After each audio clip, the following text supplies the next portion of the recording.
to Trimmer Travel Presents. I'm Brian Trimmer. I'm a husband, a father, a travelpreneur, and an educator. My wife and I love to help people start their own home-based travel business. So stick around, hit subscribe. We think you'll be encouraged along the way. I've flown quite a bit over the last few years, and I have a few tips, a few tricks that I like to do. It's just part of my routine that I want to share with you about flying on the airplanes. Specifically, what to take with you to keep yourself occupied, whether this is a 2.5 hour flight to Texas or Oklahoma, or whether it's all the way across the country to Boston or New York or Washington, D.C. So the first thing, I take with me a backpack. You can see this isn't overly full, there's room in here. And this is small enough I could fit it under the seat in front of me. So I could reach down and get it without bothering people, without having to stand up. But everything I need is right here. So my first tip for you on these flights, we're gonna say this is one of those cross-country flights, 5.5 hours to Boston. That's a flight I take often. Food. You know, the airplanes, they give you those little packets of peanuts and pretzels. Those aren't worth anything. And the airplane food, the boxes that they want you to buy, taste lousy and it's really expensive. So if you can, a good thing is to eat before you even get on the airplane. But even the airport food is kind of outrageous price. The flights I take often are leaving first thing in the morning. So a lot of times I really haven't had a chance to get a bite to eat. I know I'm going to be hungry in the air. So I bring along a lot of my own stuff, my own snacks. And what I've discovered, what works best for me, when I first get on the airplane, it's early in the morning, you get situated, you sit down, you buckle, and then, you can just relax. You're not going anywhere for 5.5 hours or so.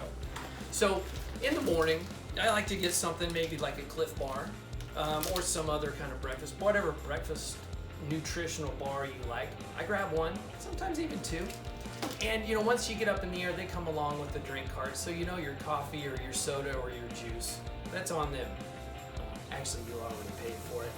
But later in the flight, I want to have something has some protein in it, will keep me going. Something I'm not just necessarily going to eat all in one go. So I usually like to get something like some beef jerky or something. That keeps me going and keeps your mouth busy too. And lastly, a food item I like to get is some kind of trail mix. Now this is Trader Joe's. I don't know if you have Trader Joe's where you are, but any kind of trail mix will work. This one happens to be my favorite. It has nuts and raisins and dried berries, and it has chocolate chips and white chocolate chips. Really good stuff. It's sweet and savory. But I'll eat this early in the trip with my airline coffee, and then later throughout the trip, I'll kind of go back and forth between these. Honestly, oftentimes I'll have about half or even more than half of this left over, and I just save that for the return flight. So have some food with you, and you know that they're going to be coming by with the drink cart, so that's on them. Another thing, if you're traveling for business, now maybe you're doing a job interview. I've done that before, flown to a job interview. Or maybe you have some kind of meeting. Obviously you want to spend some of your time in the air. You're a captive audience. You have nothing else, nowhere to go. Reviewing. If you're doing a job interview or some kind of meeting, you have your planner. You have all the information you need. Your lessons or your notes, your resume, information about the company, information about the meeting. Take some time on the airplane. You're not going anywhere anyway. But maybe not the whole time. If it's a 5-hour flight to Boston, maybe spend an hour reviewing, but give yourself some downtime too. Oh, maybe a little pad of paper if you need to write some notes down. Pen and pencil, because inevitably, if you just have a pen, it's going to run out of ink. So I also bring the pencil too. But you want entertainment. Yes, depending on the the airline that you're using, they have tons of entertainment options. A few years ago flew on JetBlue, and from LA to Boston, I watched 2 movies, and by the time the second movie was ending, we were landing. That was an easy trip.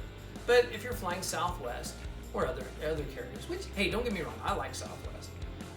They don't have those movie options. So of course you want your own iPhone or smartphone. You can watch whatever you want there. Or bring some headphones along for the in-flight movie, in-flight entertainment, or your little MP3 player for music. Whatever keeps you going. And also make sure that you have a book or a magazine to read, something just to keep you going. So movie screens, music, something to read. Bring your own food. Bring your notes to review. Oftentimes when I'm flying back east, I'm doing a tour. I'm going to be spending the next week taking people around to historical sites, and I have my itinerary and I'm reviewing in my mind. I've done this before, but it's good to keep that fresh. Lastly, my last tip for the airplane trip, and this is usually me on the way home after the week. I'm usually tired.